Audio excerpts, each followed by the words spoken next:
YouTube, welcome back. This is Against the Spread with our final video on sleeper picks. We will be going over the tight ends. How about TB4? Why don't you kick us off? All right, so my top three tight end sleepers are Mark Andrews, Dallas Goedert, and Tyler Higbee. Now, I know the first thing you're going to be thinking is, oh, Mark Andrews, that one seems a little bit obvious. Now, a lot of people had him ranked just out of the top five, and I can argue that he's going to be a top three tight end. And as I go through the other picks, you'll see why. So Lamar Jackson spread the ball around to three different tight ends last year at a rate of 42% of all of his passes went to the tight end, which was highest in the NFL. Andrews had 64 catches on 98 targets, which is pretty good efficiency-wise. So I'm looking for him to get, more targets. I think he's going to get in the high 70s of catches, low 80s, and he's going to get about 115 to 120 targets. When you look at the Eagles, Zach Ertz over the last few years has been an absolute monster. Now, when Zach Ertz went down, Goddard stepped in and he took all of those targets away from Ertz.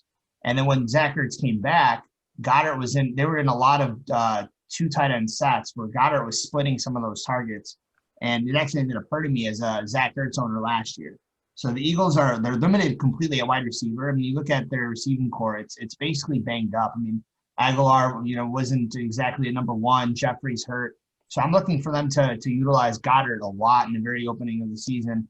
And then the last one kind of ties into my top three sleeper QBs, Jared Goff to Tyler Higbee.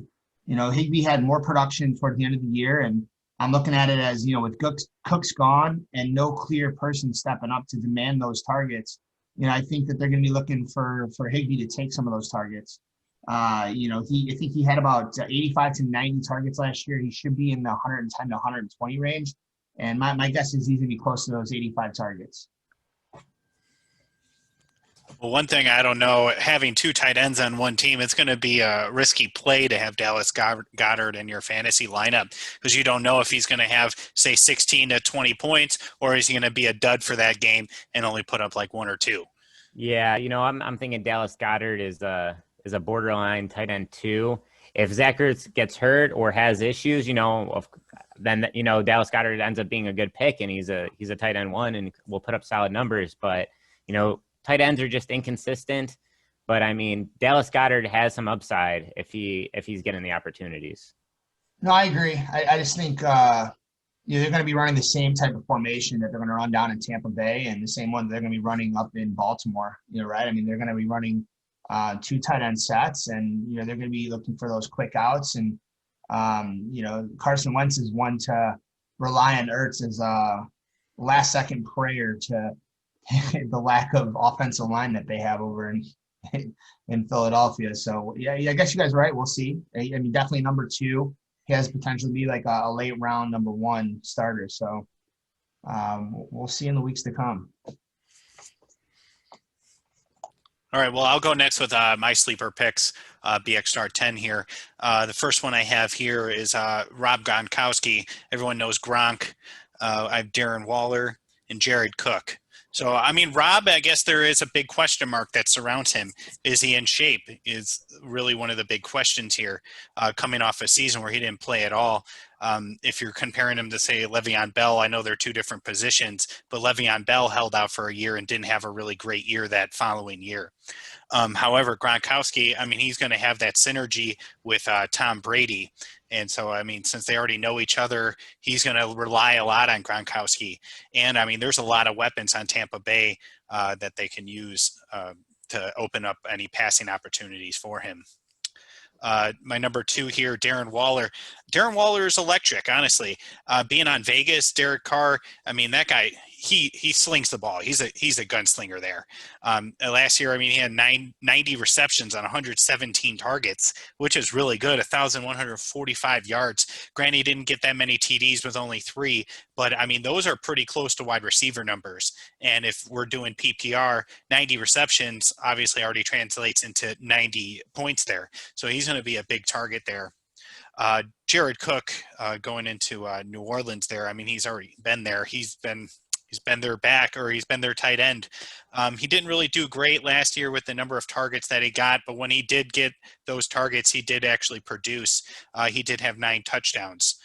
with 705 yards. But like I was saying, target-wise, I mean, he only got targeted 65 times for 43 receptions, but he did make the most of those targets that he got. Yeah, I like your I mean, I'm sorry, I dislike your Rob Gronkowski as a sleeper pick. I think a lot of people see the name Rob Gronkowski and they're going to be jumping on him early, and he's not going to be putting up those numbers that, people are used to him producing. For one, there's so many other big options there in the red zone with with Mike Evans and Chris Godwin. Then you add a power back like Leonard Fournette. He's not going to get the same share of red zone targets. On top of that, I don't think he's going to be in football shape. Unlike Le'Veon Bell, he wasn't. I don't think he was planning on coming back to the NFL. He was retired. He was happily retired. I just don't think he had that desire to come back. And maybe he saw Tom Brady maybe convinced him to come back. But I just don't think he's going to be what people think he will be. So I kind of agree with Nato on Gronk. I mean, he's Rob Gronkowski, but is he going to be the same guy that he came out of New England? He lost a lot of weight. I don't think he's going to be in football shape. They have 3 pretty solid tight ends with OJ Howard and Cameron Brate, so he's going to be splitting time with those other guys. They have Jones coming out of the backfield as they're passing back. They got Fournette, who they're going to try to mix into that offense. They have so much talent on offense that even if he were to be a top tier tight end, I mean, he's still not going to be the focal point that he was in New England. I'm just thinking with Tom Brady and him having a past, I think that he goes to him, tends to lean on him a little more than he would say to Godwin. Evans is going to also be drawing double coverage, which is going to open up Gronkowski inside the flat or inside of any sort of post route that's going to be over the middle. Yeah, and I do think that helps him having that chemistry with Brady and the inability to – you can't double cover Mike Evans, double cover Chris Godwin, stack up the box to stop Leonard Fournette, and double cover Gronkowski at the same time. There's just too many options. And, Brady's comfortable with Gronkowski, so he's likely to get some of those red zone targets, but I don't know. I think he's going to have a lack of inability to stay on the field. All right. And Nato, do you want to go over your top 3 picks here? Yes. So I have Noah Fant, Hayden Hurst, and Jonnu Smith. And now Jonnu Smith was mentioned back in our QB sleepers when TB4 was talking about Ryan Tannehill. He thought that Jonnu Smith was going to be big for him. And, I tend to agree. Jonnu Smith is going to get a lot of those play action passes over the middle. Derrick Henry's a force, and you got to put everyone in the box to stop him, and that'll lead for a lot of big plays over the middle. And Jonnu Smith's the guy now. No more Delaney Walker. The receivers on the team, A.J. Brown and Corey Davis, they're not going to command the ball as much as, the ball is going to be shared in Tennessee when it's thrown. And I think Jonnu Smith is gonna make the most of his opportunities there. Second of all, I got Hayden Hurst coming from Baltimore to Atlanta. Matt Ryan likes to throw to his tight end. Without Austin Hooper there, who left for Cleveland, Hayden Hurst is due for a good year and a steady supply of targets. So I think he will be pretty good there, and you could probably get him pretty late in the draft. And lastly, I have Noah Fant from Denver. And Noah Fant was pretty good in his rookie year with a young quarterback in Drew Lock. And I think that that chemistry they were building there is going to continue. And I think he's going to turn into I think Noah Fant ends up as one of the easily a top 10 tight end this season. If not, I think he could honestly sneak into the top 5. That's how confident I am in this guy. And Noah Fant is actually he's sneaky good there. Also having Cortland Sutton out there, he might be able to leak out and kind of surprise the defense there and get open and maybe turn it upfield a little bit. Yeah, I agree. And they also drafted another big wide receiver, Jerry Jeudy, and that's just going to take more attention off of him.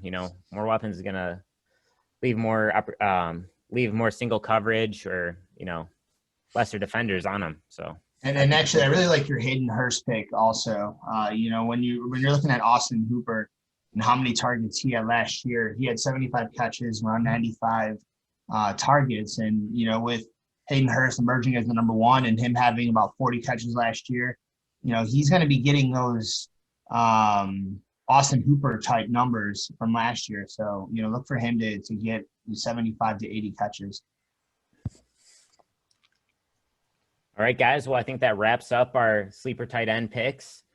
Thank you for watching our video. Please like and subscribe if you haven't already, and hit the notification bell to see more videos.